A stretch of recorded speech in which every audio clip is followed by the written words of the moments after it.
What's up, everybody? E-Rock the Red here.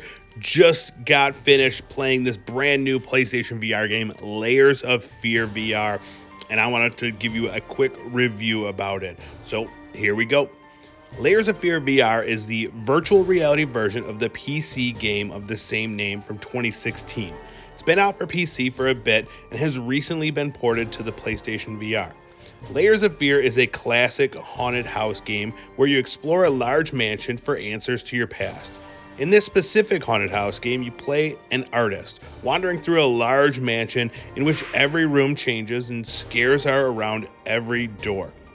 As far as haunted VR games go, this one doesn't have much new to offer. The game is based around exploration of this mansion to tell the story. There's a small amount of puzzle solving, but the majority of the game is done just by walking through rooms. I realized after about 15 minutes that all the interactive items in the game serve absolutely no purpose and are just there for aesthetics. So much so that the things you pick up just slowly fly back into place. I also found that my exploration was hindered by the movement. The controls use strafe, turn, and forward-backward to move around, but I constantly found myself getting stuck on doorways or pieces of furniture in the way. The good news is I never felt any motion sickness, probably due to the fact that I never moved very far before getting stopped by something. Let's get to the part everybody wants to know about. How scary is it? And unfortunately, the answer is not very.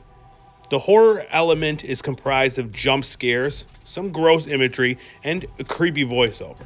The problem is in the way the game is set up. You walk into a room and something is going to happen.